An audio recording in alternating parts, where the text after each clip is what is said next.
एक अमीर व्यक्ति को जुए की बहुत बुरी आदत थी, पर क्योंकि वह अमीर था तो उस पर कोई फर्क नहीं पड़ता था। सब लोग उससे बहुत प्रेम करते थे। उसकी पत्नी भी उसे अपने प्राणों से ज्यादा प्रेम करती थी। सब कुछ बहुत ठीक था। फिर कुछ दिनों बाद पत्नी ने अचानक देखा कि पति के पास आने वाले मित्रों की संख्या धीरे धीरे कम होती जा रही है।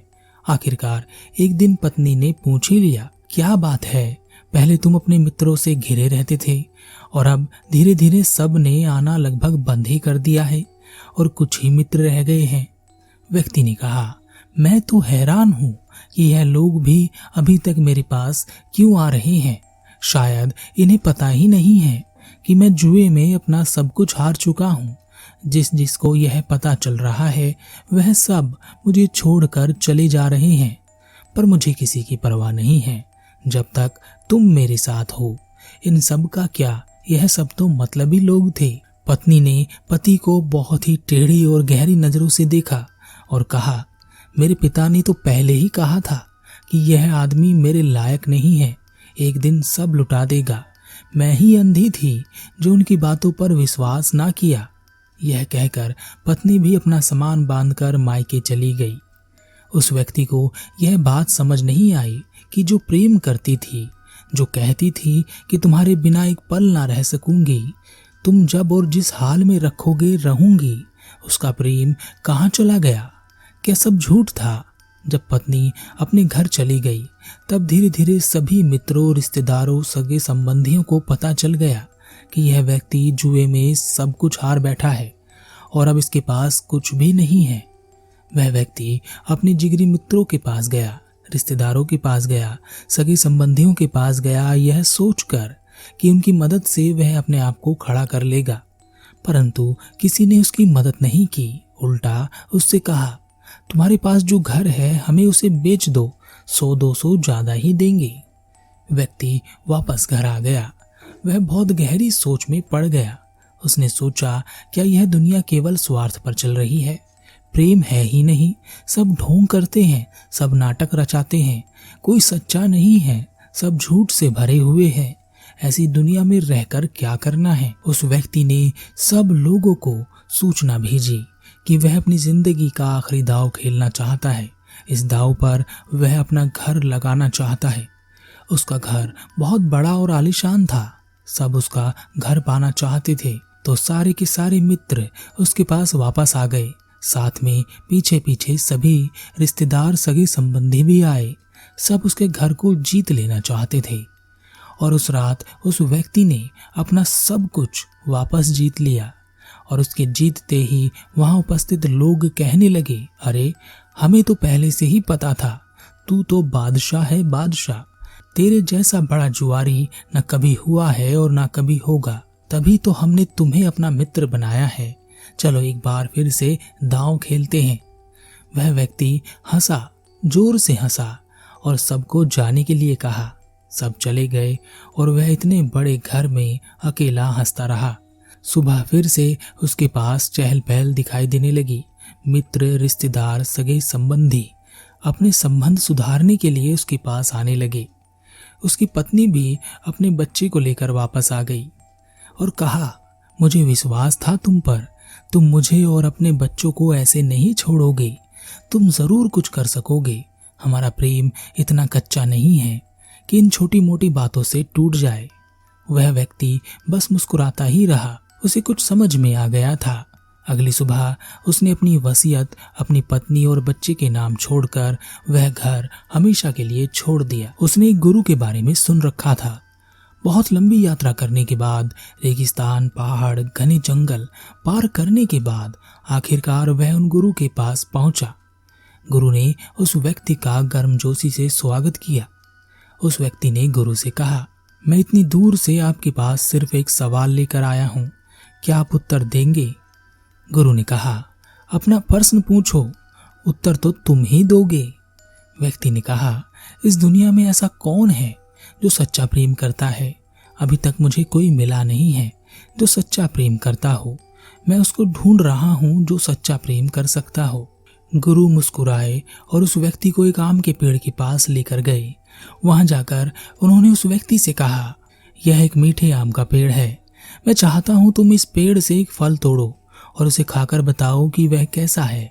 उस व्यक्ति ने आम का एक फल तोड़ा और उसे खाया। उसने कहा, गुरुदेव, यह फल तो बहुत मीठा है। गुरु ने कहा, अब इस पेड़ को गालियां दो, भला बुरा कहो और फिर इसका फल तोड़कर खाना। उस व्यक्ति ने ऐसा ही किया, फिर से फल तोड़ा और खाया और कहा, गुरुदेव, यह तो पहले वाले से भी मीठा है।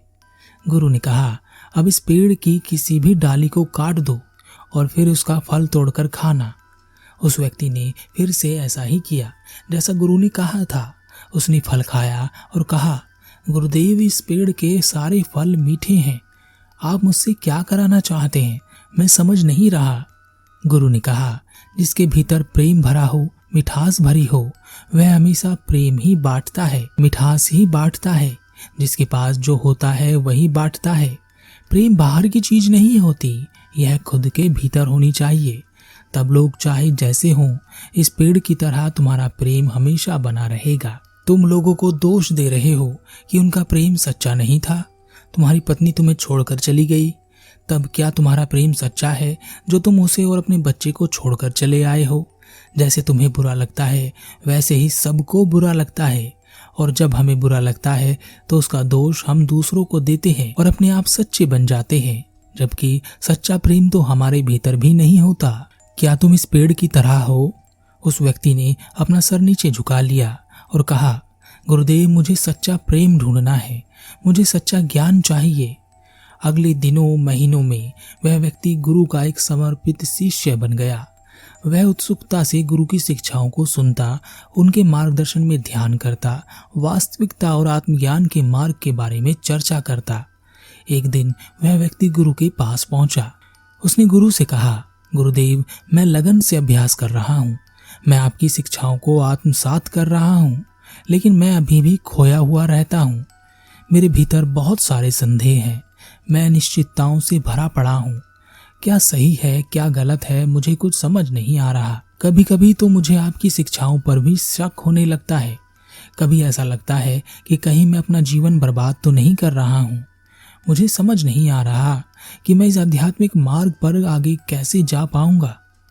गुरु धीरे से मुस्कुराए और कहा, ज्ञान का मार्ग बहुत ही सीधा और सरल है, परंतु यह उन्हीं के लिए सीधा और सरल है जो खुद सीधे और सरल हैं, परंतु जिनका मन विकृतियों से भरा है, संदेह से भरा है, जिनके मन अशांत रहते हैं, जिनका अपने ऊपर नियंत्रण नहीं है, उनके लिए ज्ञान का मार्ग हमेशा आसान और सीधा नहीं होता। परंतु फिर भी संदेह और विचार करना ही इस मार्ग पर आगे बढ़ने के लिए जरूरी है। सत्य की तलाश में तुम्हारा समर्पण और तुम्हारी ईमानदारी ही मायने रखती है। उस व्यक्ति ने अपना सर हिलाया, लेकिन उसका संदेह अभी भी बना हुआ था, परंतु फिर भी उसने अपना अभ्यास और दृढ़ संकल्प के साथ जारी रखा। उसके मन में जीवन के उद्देश्य, अस्तित्व के बारे में अनेक विचार घूम रहे थे। यह विचार उसके मन में बादल से छा गए थे। उसके चेहरे पर हमेशा तनाव, चिंता और असमंजस की स्थिति दिखाई देती रहती। एक दिन गुरु उसे अपने साथ एक यात्रा पर ले गए। उन्होंने घने जंगलों में यात्रा की, नदियों को पार किया और दुर्गम पहाड़ों की चढ़ाई की। अंत में वह एक शांत और एकांत स्थान पर पहुंचे, जहां से एक लुभावनी घाटी दिखाई दे रही थी। वह बहुत थक चुके थे, अतः बिल्कुल शांत बैठ गए। आकाश में एक चील को उड़ते हुए देखकर गुरु ने उस व्यक्ति से कहा, तुम उस चील को देख रहे हो, वह किस ऊंचाई पर उड़ रही है? जरा सोचो, क्या होगा अगर उसके मन में ऊंचाई के लिए और उड़ने के लिए संदेह पैदा हो जाए? क्या वह उड़ सकेगी? परंतु उसके मन में इसके लिए बिल्कुल भी संदेह नहीं है और वह इसके बारे में जरा भी नहीं सोच रही, क्योंकि यही तो उसकी प्रकृति है कि वह आकाश में उड़ सकती है और ऊंचाइयों तक जा सकती है। तो इस बारे में सोचना कैसा, संदेह कैसा? इसी प्रकार मनुष्य की प्रकृति है कि वह आत्मज्ञान के शिखर पर पहुंच सकता है, परंतु उस चील में और मनुष्य में यही अंतर है कि उसके मन में कोई संदेह नहीं है और मनुष्य का मन संदेह और उलझन से भरा हुआ रहता है। जब तक हम इसे दूर नहीं करते हम उड़ान नहीं भर सकेंगे। उस व्यक्ति ने चील को ध्यान से देखा, फिर गुरु की ओर मुड़ा। अब उसकी आंखें समझ से भरी हुई थी। उसने महसूस किया कि उसकी शंकाएं, अनिश्चितता उसके दिमाग द्वारा बनाई गई बाधाएं मात्र थी। वह वर्तमान के क्षण में आत्मसमर्पण करने की बजाय अपनी आध्यात्मिक यात्रा के हर पहलू पर विचार और विश्लेषण कर रहा था। और विचार तो विचार होते हैं, एक बार घेर लेते हैं तो हमें कहीं से कहीं ले जाकर पटकते हैं। उस व्यक्ति ने गुरु का धन्यवाद किया और अपनी साधना को आगे बढ़ाया। कुछ समय पश्चात उसने अपने भीतर प्रेम का उदय देखा। उसने अध्यात्म की ऊंचाइयों को ग्रहण किया। फिर एक दिन वह गुरु से विदा लेकर वापस अपने घर पहुंचा और ज्ञान और होश के साथ अपने परिवार को संभाला।